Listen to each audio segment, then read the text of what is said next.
చరిత్ర ప్రతి ఒక్కడికి ఒక పేజీ మిగులుస్తుంది. అలానే ఒక పేరు కూడా తీసుకొస్తుంది. గరుడ పురాణం పోయి ఇప్పుడు సామాన్ల శివాజీ అయిపోయాడు. మనమే ఫస్ట్ వాడుతున్నాం అది. అయితే పాపం వ్యక్తిగతంగా అతను నేను దూషించాలనో ఇంకోటి చేయాలని ఎవరికి ఉండదు. కానీ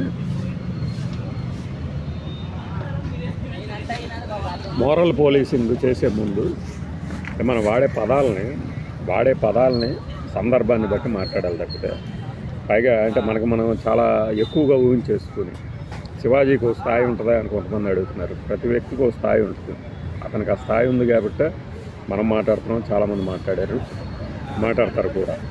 దానికి పోయి ఆయనేమో ఒక వ్యవస్థకి ప్రతినిధి, అతనికి కౌంటర్ ఇచ్చిన సాధ్యమనే ఉన్నది కదా, ఆవిడ ఇంకో వ్యవస్థకు ప్రతినిధి, వీళ్ళు పెద్ద సెలబ్రిటీలు అంటే దానికి ఒప్పుకోరు.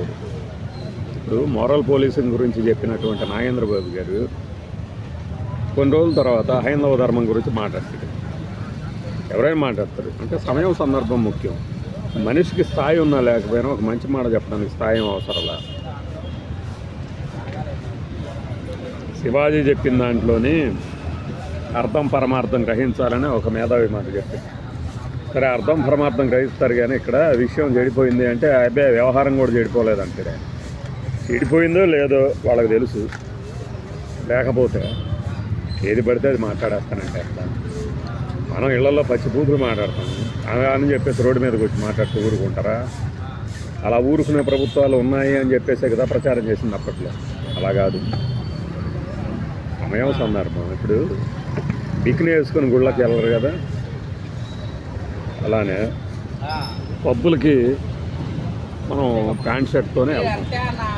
అంతేగాని పంచతో కూడా వెళ్ళొచ్చు, పంచ కట్టుకుని కూడా వెళ్ళొచ్చు వాడు రానిస్తే, కాదను.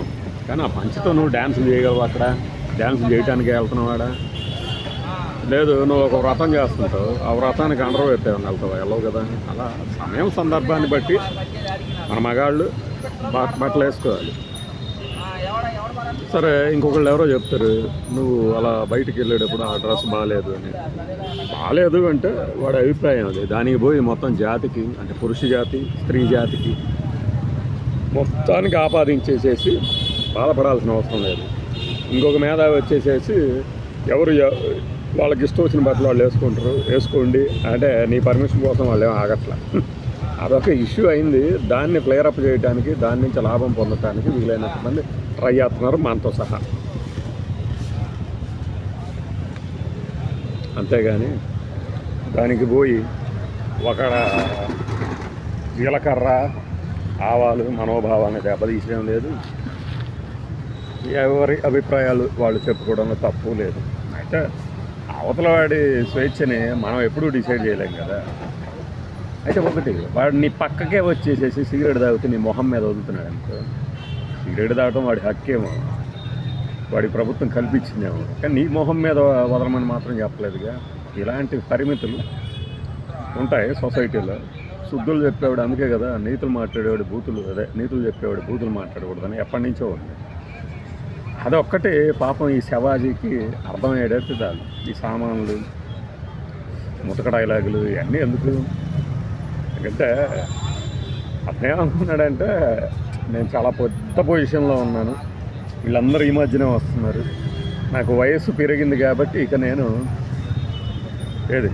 ఇదిగో ఇలా చేయండి అబ్బాయి, ఇదిగో ఇలా చేయండి అమ్మాయి అనే చెప్పే ఒక పాత్రకి తనని తాను ఊహించుకున్నాడు. అంతే, అక్కడే తేడా జరిగింది.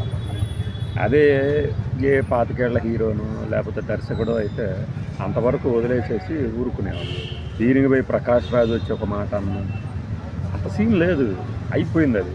అతను వదిలేయమన్నాడు, వదిలేసినా అతనికి అర్థమై ఉంటుంది, ఇదేంట్రా బాబు యథాలాపంగా అన్న మాట ఇలా మాట్లాడింది, ఇలా జరిగిపోయింది ఏంటి.